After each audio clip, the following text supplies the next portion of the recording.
Hi, this is Graphically Alex coming at you with all things fat related. If that's something that interests you, please subscribe. I'd love to have you. So today we are back with the Queer Collective, the real reason you hate fat people. And we are going to do part 2. I am currently challenging myself to do my best to stay demure while I am reacting to this. It's more of a personal challenge that I am trying to do. If I get really reactive 3 times, then the witch hat is going to come out, and then I'm probably just going to unleash upon. For those of you guys who may be new, the witch is something you'll just have to pick up on, but you'll get it later. But I'm not going to explain it right now. But anyways, let's go ahead and do this. Let's stay demure. Let's stay calm. We can do this. I can do this. I can do this. Let's break it down. So I'm going to go as long as I can. We're going to do that again. But I'll be shooting for around 30 to 40 minutes. So let's go. I think people start to think that it's like, hey, you should be big too, and you like put the food in your mouth, and it's kind of like, it's kind of put the food in your mouth. Oh, just so you know, I'm going to go ahead and link part 1. And yeah, I did the first part. I'm going to go through this entire thing piece by piece. I'm planning on doing 1 a week. Just want to say that. Okay. Ow. Maybe I should start doing that. Get bigger. It's kind of like, it's the same kind of people that are like, if you talk about queer stuff, you're going to turn our kids queer. We're turning them all. Turning the fucking frogs gay. Okay, I saw this the last time. I'm just trying to catch up. I know. Well, that's the thing. And Get like back that, into the moment. Leads us to the whole big conversation about health and like fatness and size and how like most of the fat phobics that I've encountered to this day really hold on to the fact that like you might want to accept yourself aesthetically, sure, but like you are promoting unhealthy lifestyles and you are supporting basically death, like going to your... Yes, that's true. So all of that is true. When you are encouraging people to remain obese or super morbidly obese, especially, which I would definitely put you into that category, Miss Jenna, that is promoting death. There's really no other way to put it. You're at the very least promoting a reduced quality of life. You're promoting extremely unsustainable behaviors that are very difficult actually to do, even if you act like it's not. I know it is. I've done it. I've been super morbidly obese. I have lost over 100 pounds. I know how much I used to eat. I know how much it took. It takes a lot. It takes a lot of food to maintain that size. And it is delusional to not acknowledge that. So when you are promoting people to continue eating in that way, you are indeed promoting early death, reduced quality of life, and all these other issues that go along with it. Your death. And that is not true. It's not true at all. It is true. Like you can't tell somebody's health by their size. And in fact... So I would say at your size, we can tell that you're not healthy. I think that we need to break away from this mindset. This mindset is gaslighting. It's not real. We all know that somebody who's super morbidly obese is not healthy. We know that there's problems there. Now, what I will say as a caveat to that is that not everybody is super morbidly obese for the same reason. You cannot assume that everybody got there for the same thing. There are some people who have severe physical issues. There are some people who have severe mental health issues. There are some people who have a combination of the two. There are some people who struggle with addiction and things like that. There's a lot of things that can lead you to that. There are many paths to SMO, and you cannot assume supermorbid obesity, aka SMO. There are many paths to that, and you cannot assume how somebody got there, but you can ask them. And as long as they're not in the toxic ritualistic category, they'll probably be honest. If they are in that, where they have that mental health issue, where they're I call it toxic ritualistic behavior. They're eating too much. They may lie about it, but that's where you gotta know somebody before you can really judge. So I agree with you can't just judge a person on the street and know exactly why they're that way. And I think that a lot of times people that are against fat acceptance, they sometimes do that. They jump the gun. And my biggest issue with that is that if you're accusing somebody who's very big of something that isn't true because you don't know them, it's not going to sink in. It's not going to be productive. It's not going to move anything forward. And that fat person will probably just see you as fat phobic, basically, which I hate that they have promoted that idea of fat phobia, but they have. And most fat people are going to assume that if you are just assuming something that isn't true about them. So it's challenging. It's a challenging thing. But if you know somebody and you've observed their behavior and you see how they're acting and you see what's going on, you're probably right, So that's what I'll say. I'll give a little bit of nuance there, but that's the truth. And remember, those that have toxic ritualistic mindsets and behaviors, they may lie to other people and to themselves. And that does happen a lot, which it does make this conversation so much harder, which if you don't remember, I do. This person admitted to having a toxic ritualistic past in the last video. Past. I don't think it's past. I think it's still full blown. That's my opinion. But let's continue. In fact, we talked about this earlier, but the more that you fight your body, the more diets that you go on. We're talking like dieting, crash dieting, like not like lifestyle. Yeah, diet, like very temporary, hardcore. Trying to lose weight. Yeah. Like if you're. I love how they were trying to make it more reasonable, and then she goes, try to lose weight. So she's saying trying to lose weight at all is fighting your body. That's toxic ritualistic mindset. That's a toxic ritualistic mindset. That's not true. The body does not want to be obese. I've gotten a lot of pushback when I say that type of thing, but the body does not. The body wants to survive. Okay? The body wants survival. That's the number one goal of the body.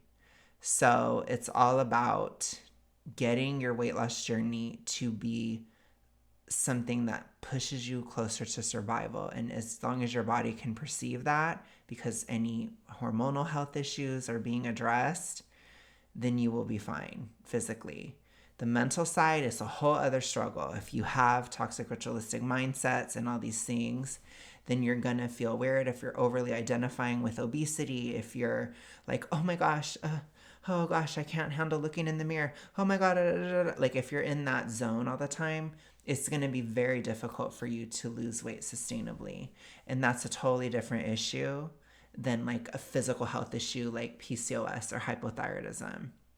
Those things are different. They have to be treated and taken care of, basically, for you to be able to lose weight sustainably.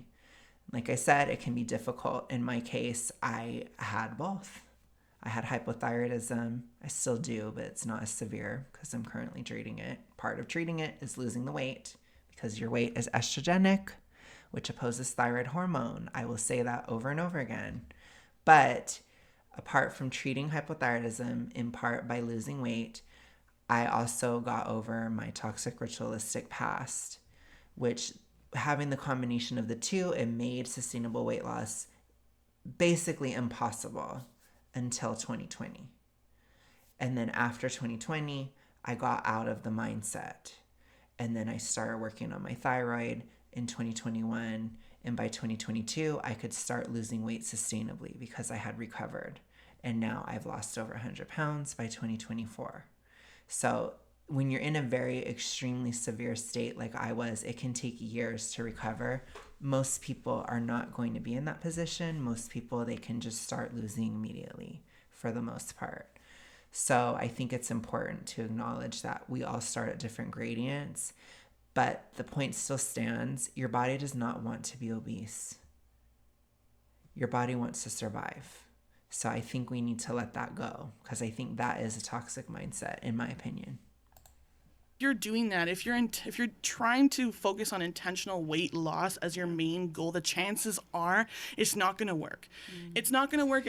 There are many reasons why it won't work if you do it wrong. So if you do a diet that's nutrient deficient, that's lacking certain macronutrients that especially you need as a genetic individual, we all have different levels of what we need macronutrient wise. If you're not getting nutrition, if you're not eating enough calories, or if you're eating a lot of really bad foods, like I talk a lot about seed oils, for example, that is not even a food in my opinion. It's really bad for you. If you're having a lot of that, you're going to have a hard time losing weight. That's just physical reality. There's going to be issues. The biggest thing is you're going to be hungry.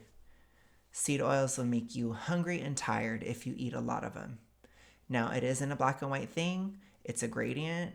Somebody who's not constantly eating French fries, fried foods, all these things, tons of cakes and pastries and donuts and things like that. If you're not eating that all the time and you're maybe having a teaspoon of oil in something every once in a while, you're obviously not who I'm talking to. I'm talking to people who go to fast food all the time. And it's a problem. Okay. Those oils are a huge issue. If you eat a huge amount of them, it's a huge problem. Like, just full stop. And I don't think people realize that a lot of the time. They've been told that eating meat is bad for them. They've been told that eating carbs is bad for them. They've been told that eating fat is bad for them. They've been told that eating fruit is bad for them even. I mean, it's crazy what people say. But a lot of people don't really talk about those oils. They have recently, which I think is great, but it's not good. And I would not be in a better state if I hadn't stopped eating them, because it was ultimately what was really, really, really harming my thyroid health. That, along with the toxic ritualistic behavior, gaining and losing the same weight over and over again, those kinds of things, it all goes together. But there is a physical aspect to what I'm saying as well. There's a physical part to it and there's a mental part. And you have to have both of them in check. One of my closest friends, she started doing the thyroid protocol. She started cutting out those oils and just shifting things around, having a little bit more saturated fat and, fruit and a lot of these kinds of things. And she just started losing weight because she didn't have the mental angle. But on the other hand, my mother, she started doing the thyroid protocol. She's also hypo, by the way. And she didn't have the mental aspect taken care of. So she still struggled because of the mental side. So you really have to have both. That's what I've seen. That's what I've experienced. It's important. So I don't think the diet side is a one size fits all. I think everybody needs a different macronutrient profile in order to not be hungry in a caloric deficit, which again, hear what I said again, to not be hungry in a caloric deficit. You do not have to be hungry in a caloric deficit if it's not too severe and you're getting enough nutrition. So she's completely wrong here. And I think that these ideas need to be dismantled because it's not true. It's not true. You can lose weight. You can. You absolutely can. Okay. And it might even, statistically make you gain more weight in the long run. But weight itself depends. It depends on what kind of diet you're doing, and it depends on if you're, I don't know how to fluff it up for YouTube. It depends on if you're eating large amounts of food in an anxiety-induced state in between those diets for sometimes weeks, months at a time, then yeah, you're going to gain weight. It's not rocket science. If you eat a ton of calories, you're going to gain weight.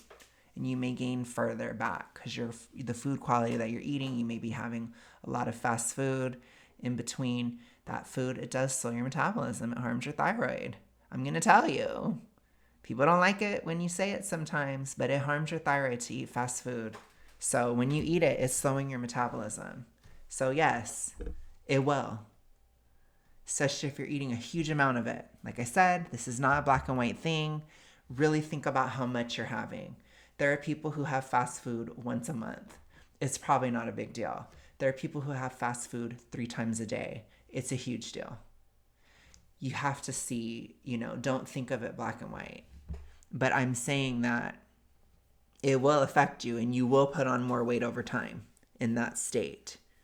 You will, especially if you're having a lot of salads with that dressing on it. That's also those same oils in between. I went through that cycle physically for a long time where no matter what I was eating, it was a huge amount of those oils, whether I was keto, whether I was just eating a large amount of food in an anxiety-induced state, whether I was doing vegan, no matter what, I was eating huge amounts of those oils because I thought that they were okay. Because nobody told me they weren't. And it harmed me. But like I said, it was both sides of it, right? I probably wouldn't have been eating as many of them if I didn't have the toxic ritualistic behavior, because I wouldn't have been cutting out certain foods in the way that I was. Because a lot of people with that certain toxic ritualistic mindset, they will cut out food groups or cut out things that they feel like, okay, well, I'll be able to have more food and eat more and still live longer if I do that. It's kind of like a psychological cope with what you're doing. It's not true. Sorry. That's also a myth. But yes, if you're doing all that, you're going to gain weight. Okay? I'll tell you. That's how I gained a ton of weight throughout my life, was that whole thing. That's how I put it on. If you don't do that, if you just eat whole foods, you have a natural diet, you're eating the appropriate amount of calories, you exercise, you have a slight caloric deficit, you have a healthy mindset, you're not obsessed with looking in the mirror, you're not constantly thinking about your body and all these things, you're going to be fine. You're going to be able to lose the weight sustainably. If you're not thinking things like, well, genetically I'm obese, you're going to be fine. That's toxic ritualistic logic. If you don't have the logical side or the physical side holding you back, then you're just going to lose the weight in kind of a straight line. It's going to go like this. It's going to go down a lot at first when you're SMO. Then when you get to a lower level, then it starts to go down, and then you plateau, and then you go down, and then you plateau, and then you go down, and then you plateau for a while. It just kind of goes like that. It's like a slide. Woo, woo, woo, like that. So it's not that drastic. I can even give you a caveat. If you're extremely hypothyroid and super morbidly obese, you will probably put on weight in the winter due to swelling, because hypothyroidism is worse in the winter, but it will go back down. I can explain it all. That's how I got out of super morbid obesity. I don't think I could tell anybody exactly how to get out, because I don't know what macros you would need, because everybody is genetically different and we need different amounts of carbs, fats, and protein to be satiated. But that's pretty much all the stuff that she's talking about. That's what it is. I can break it down as somebody who experienced it for many, many years. That's what causes that. That's why you're gaining the weight.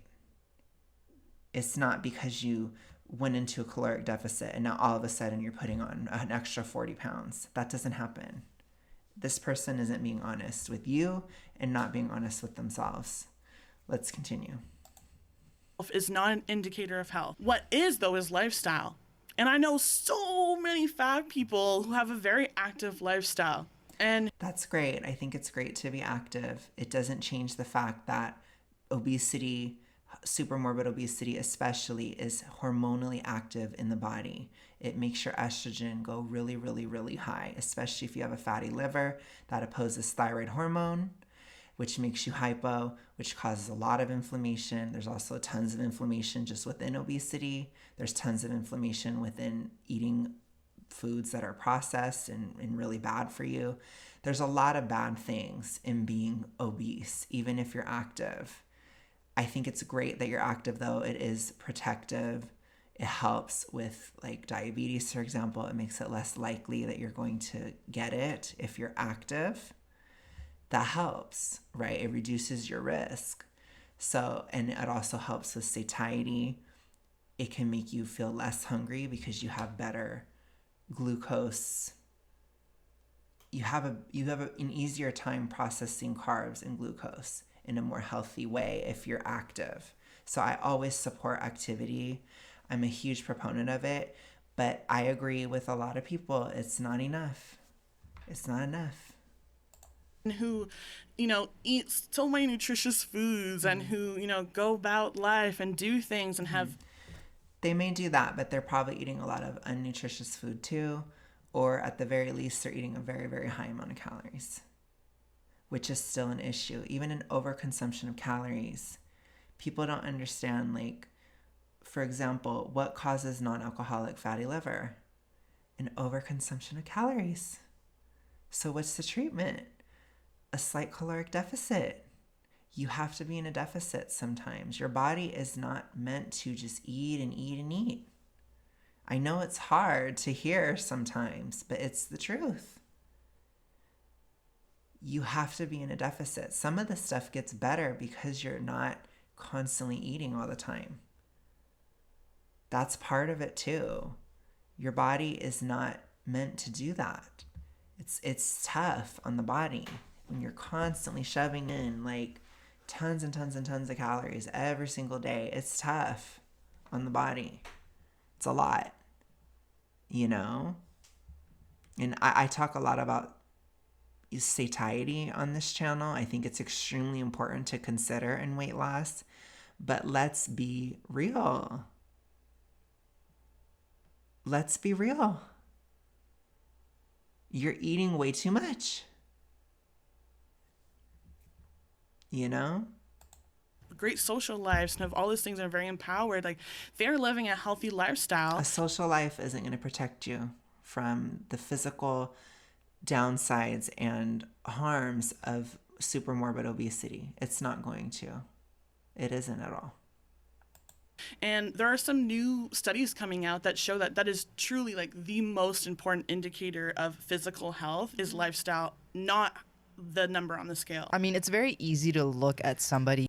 The only reason that that's the case is because they oftentimes lump in individuals who are overweight with people who have a lot of muscle. So it fogs the data a lot.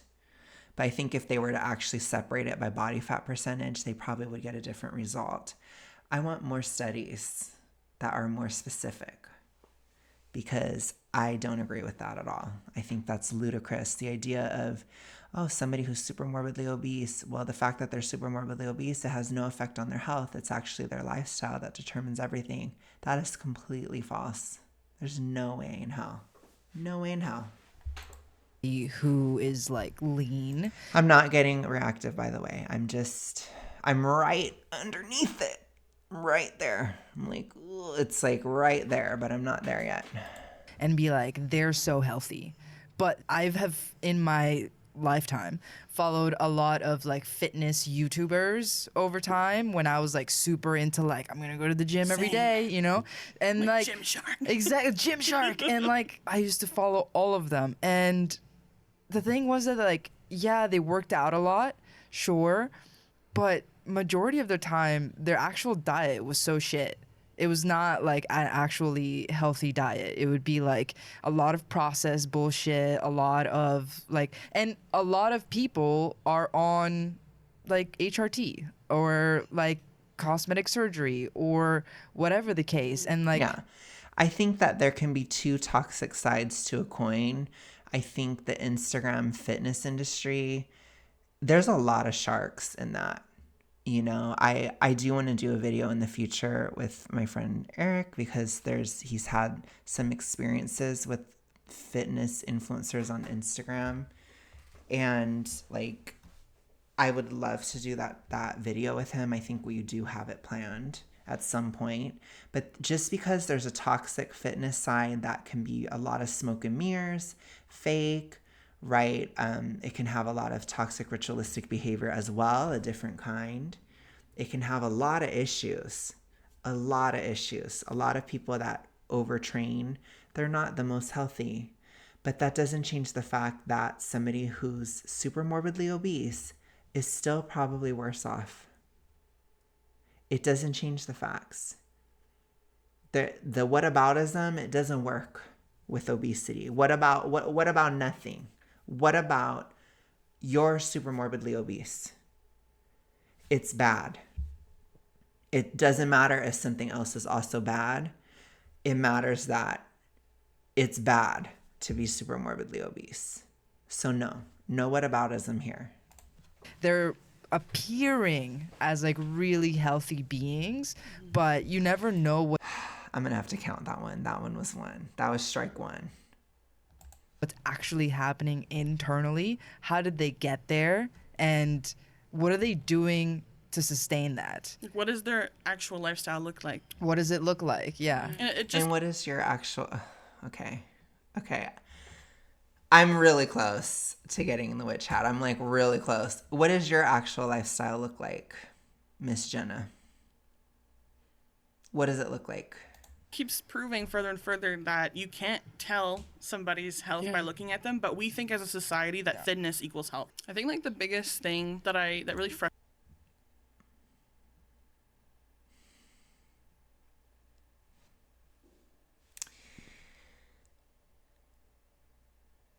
Thinness is not necessarily health.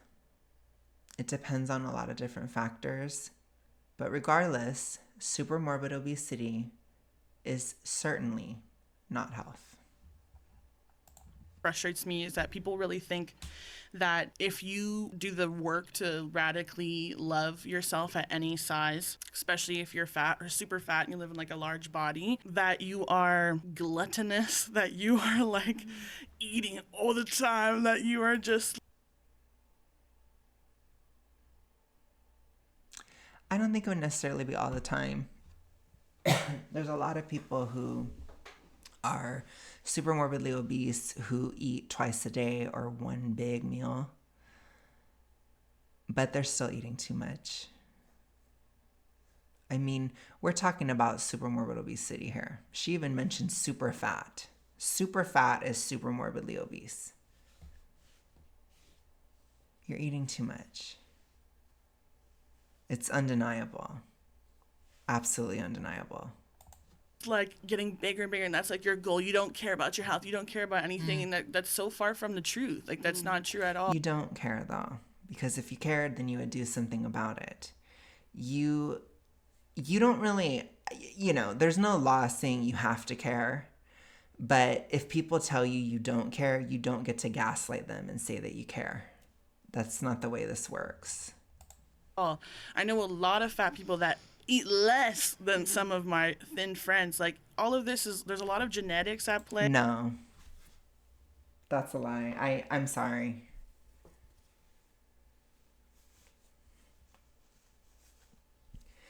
That is absolutely ludicrous.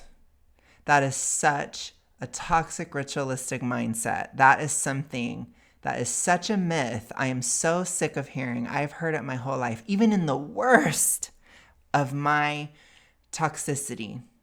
Even in the worst times where I was so straight up delusional about my health, my diet, everything. There were many, many moments like that.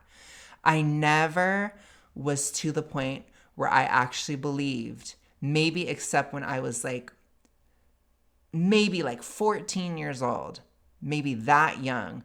Other than that, I never believed that somebody who's thin was eating as much as me. There's no way. It's a joke. It's delusional. It is absolutely delusional.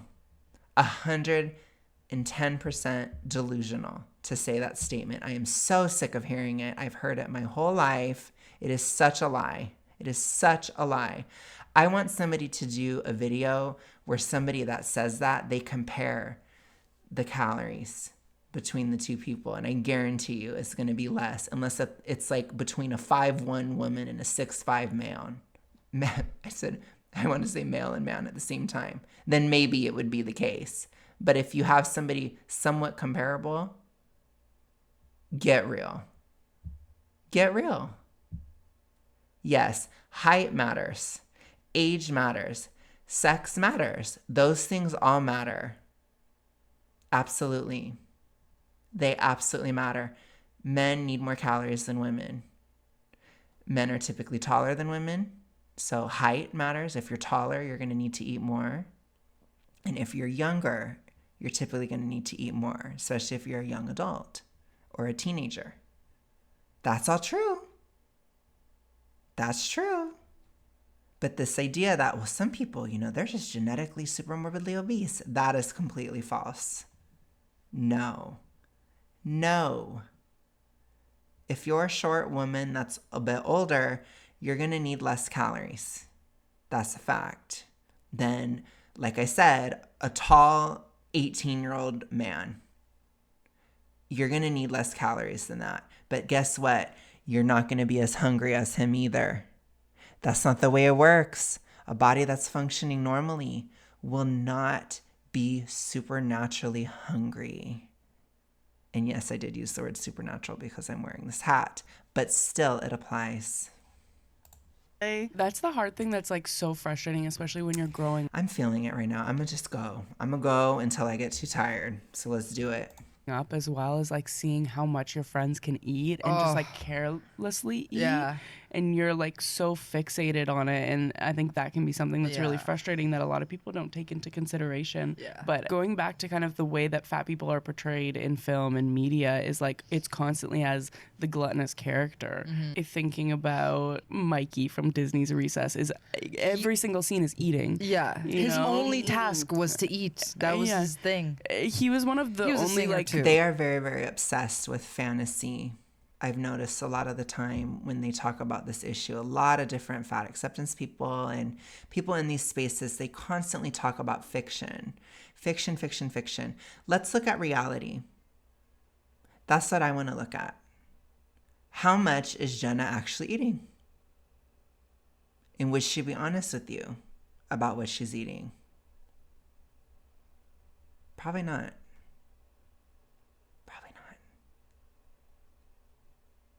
And she's admitted to having the toxic ritualistic behavior. She's admitted it. So it's not something I'm just accusing her of. She said it.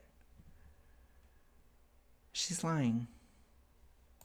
But more well-rounded characters. It's like, okay, he's also a nice person, has a full storyline. Yeah. That's one of the only ones. Usually they're just the eating character or the evil Yeah. character if we're looking at Yeah. like Willy Wonka. Oh, Augustus Gloop. Augustus Gloop. His only task was to eat. Yeah, and that's kind of a similar theme across. I don't remember if that was Matilda or not. And my brain is a little foggy because that's old. Oh, no, that isn't Augustus. That's not Matilda. Oh my gosh, they're all blending together. Whoa. That's not Matilda. That's Willy Wonka. Oh my gosh. Wow. Sorry, my brain just Across had like a lot a fusion of of everything. children's TV shows, like Again, oftentimes this is so, let that be known that that's so old that I had a hard time remembering it because it's so irrelevant to my life, to my weight loss journey, to everything I consider as somebody who is still fat. I don't consider works of fiction to be reality. I don't understand this with them. They're obsessed with it.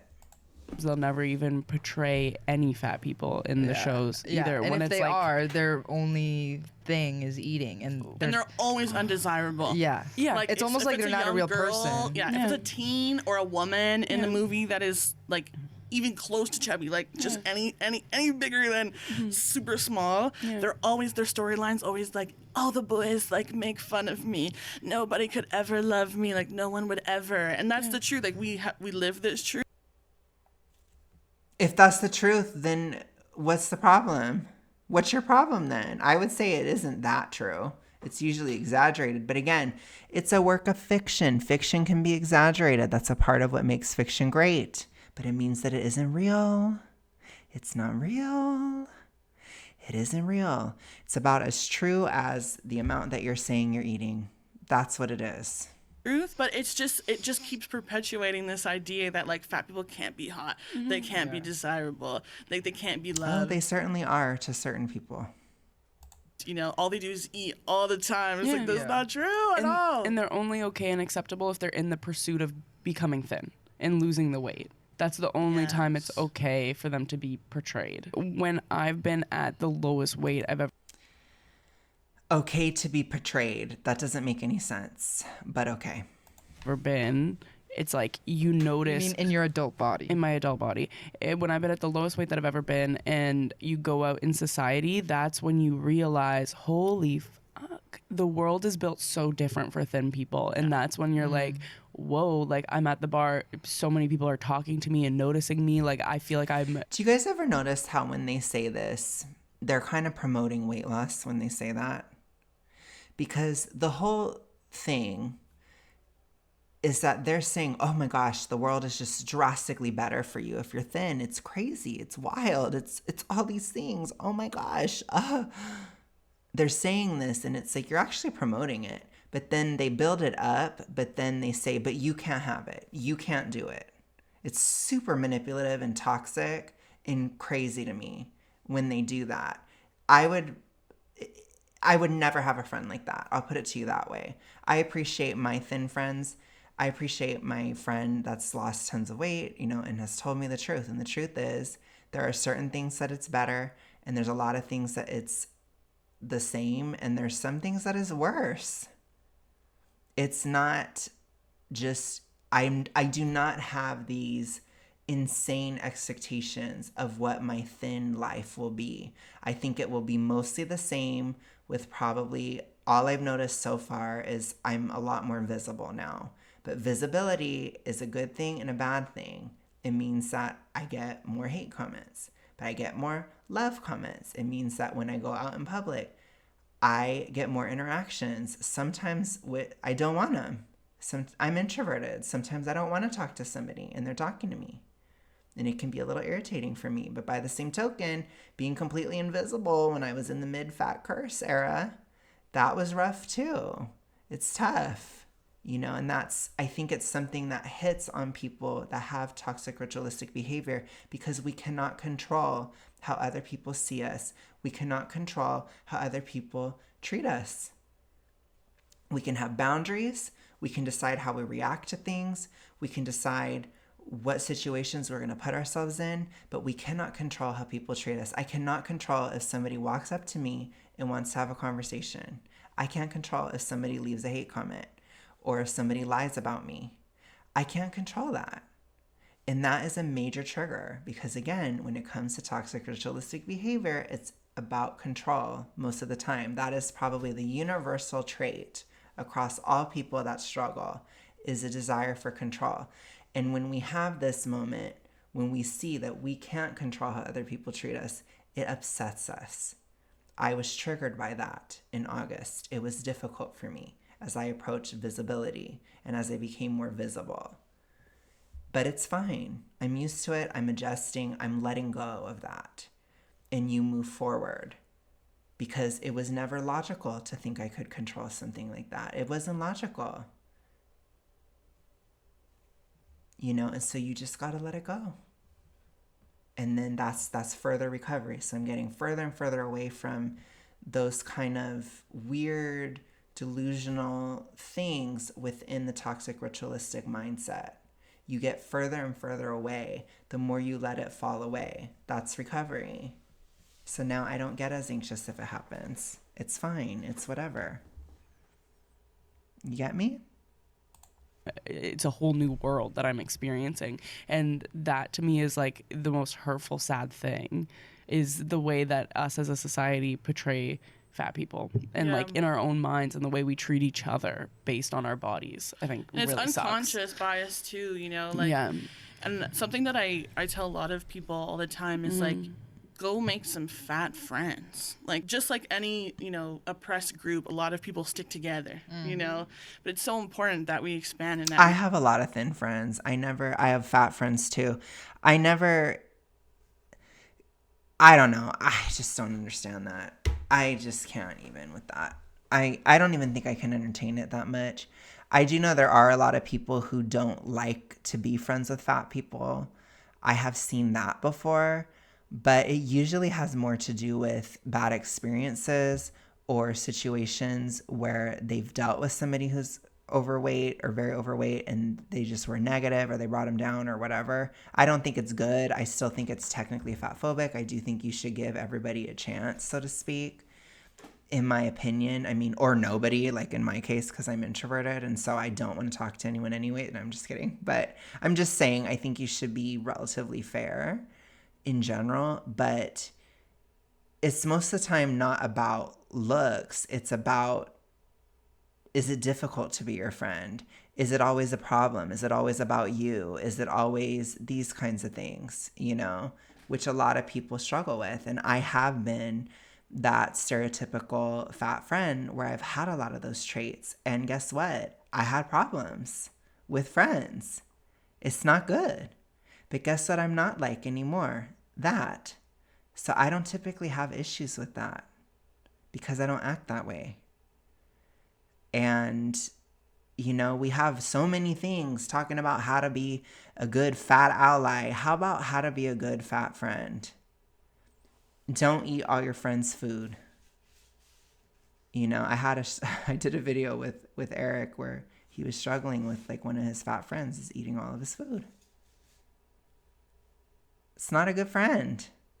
You know, I know that's stereotypical to say, but it's a fact. These things happen in real life. That wasn't on a TV show. That wasn't on a kid's show. It's a problem. You know, and I think you got to hold yourself accountable for stuff like that. And you got to be a good friend too, you know. So I think just giving blanket advice, go make friends with a fat person, I would say no. My advice is just judge people based as individuals. If they're a cool person, they're a cool person. That's fine. If they're not, then they're not. That's fine too. That's about it. We have different friends with different experiences, and like a lot of people that I know don't have a single fat friend. Like they do not know anything about this. And like it's so important not just for our society but for our own internalized fat phobia to have these conversations with fat people and learn about them. And I personally haven't really had the experience of like losing, you know, a certain amount of weight and like experiencing life with that privilege, but I have watched a lot of people on the internet talk about that and how it's like one of the biggest heartbreaks of their lives because it. I think a lot of people that feel extremely heartbroken by that, I feel like a lot of them still have toxic ritualistic mindsets post weight loss. And I think I've seen that. I think in a lot of people's cases, not everybody has that issue, but in a lot of people's cases, they need to do the internal work and they haven't. And I feel like somebody who has that mindset, they can be at risk of relapse. Because if it's something that's the biggest heartbreak of your life, that you're treated differently because you look different, that's a risk for relapse because it shouldn't be the biggest deal of your life. Like for me, when it started to change for me in August, my honest opinion was this is a good thing for one. This will help in a lot of different areas. It will help on YouTube. It helps to be more visible on like a social media platform. It will help just being more noticed in general. It's like people are more likely to help you because they see you or they're more likely to interact with you. And again, they also ask you for help more too. Like there's a lot more times now where I'm at the grocery store, someone asks, hey, can you get this off the top shelf, right? Like visibility isn't always just privilege. Sometimes it's also people ask you for help and they see you and they want you to help. Or like I got accused at the same grocery store, they accused me of stealing because I was eating in the store. Visibility, it's neutral. It can be good, it can be bad. There's a lot of good to it though. I appreciate it personally and I try to take it in stride. And so I was happy about it, but also upset about it at the same time because I view it objectively. I don't over-glorify things like that. And I think a lot of people do because, you know, it's not always a good thing to be more visible. It's not. Sometimes it's difficult, but I will always assert that the goal to be invisible and therefore to stay fat, it is a toxic ritualistic mindset. It's not a good enough reason to sacrifice your health. It's a horrible thing. And I will not support it, even if I understand it. Because there are many times as an introvert that I do want to be invisible. And that it is tough sometimes in public now because I have a lot more interactions. And that's likely to get more and more the more that I lose. And like I said, it was a trigger, but I moved past it because I see it for what it is. I don't put anything else into it and I move forward. There are good things to it. There are bad things to it. It's different, but it doesn't matter that it's different because my health is better and that's what matters. You take what happens when you get your health better, period. Because I don't have that toxic ritualistic mindset. So it doesn't matter. I'm not doing it for visibility. I'm not doing it for invisibility. I'm not doing it for anything like that. I'm doing it for my health, period. That's what it's about. So I don't think about that all the time because, again, that puts you at risk, in my opinion. It should not be the biggest heartbreak of your life. That's not healthy. It really confirms what they thought to be true. And like the difference of, especially men treat them so differently, and like people open the door for you and like things happen for you. And I believe it. And I'm sure that there's other drawbacks too. Like people may, I don't know if I want to say it, but people may bother you in a way that you don't want to be bothered. I'll put it to you that way. People may at times feel entitled to your intention. I've heard that from people who have lost weight on this channel. I appreciate your guys' comments a lot, where there's that sense of entitlement that because you look better or whatever, they feel entitled to talk to you. That's not always a pleasant thing either. But yes, somebody may hold the door for you or treat you well or these kinds of things too. It depends. I'm not the expert on this. I don't know. You know, as an introvert, it's hard for me to grasp. I'm having a very, very difficult time with a changing social role and a changing status in regard to weight loss. It's difficult for me to navigate because I am honestly a bit socially awkward, honestly. It may not seem that way online sometimes, but in person, it's really bad sometimes. It's not like super creepy or unpleasant or anything, but it can just be really, really awkward. Like I can be extremely Poindexter in person. I don't know what to say. Sometimes I get nervous and I'm just like, yeah, you know, and someone will be like, hi, how are you today? And I'll be like, hi, you know, I'm like that, like, hi. And then I just like run off. It's difficult. Okay. I'm awkward. It scars me for life. Like every time I have a situation like that, and I'm telling you, it really helps that I'm in public a lot because it keeps me grounded because I see how freaking awkward I can be all the time. And I don't think that's ever going to change, honestly. And so I just have to deal with this basically, but it's fine.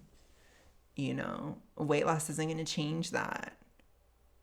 I'm still going to be awkward, probably. You know, I can work at it, but it will still happen. I told you, I get really Poindexter a lot. And it's tough. Like, there are times where it's like, if there's a big crowd, I will avoid the crowd. Like, it's tough. So, yeah, visibility, it can be a little much sometimes for me. But I'm trying to be more gracious and just open and trying to open and broaden my horizons because I need to do that to be healthy. So sometimes we also conform our life and our expectations and our lifestyle to better support our health. And it is better for me to be healthy and visible and just deal with it and try to be less awkward than it is to stay mid-fat and stay bigger so that I'm invisible. That's not healthy. Okay? Okay. That was pretty raw. I think with that, I should leave it there. I am going to do another part next week. I think I'm going to do them every Thursday so you guys can know when they're coming. Okay? But I'm going to leave it here. I didn't get very far in this because I had a lot to say, but that's good. So I told you we're going to cover the whole thing in depth. Thank you guys so much for watching. I will see you guys again next week. I'll be back with my other videos, and I will be back with another one of these on Thursday. Have a good rest of your day, night, whatever. Peace.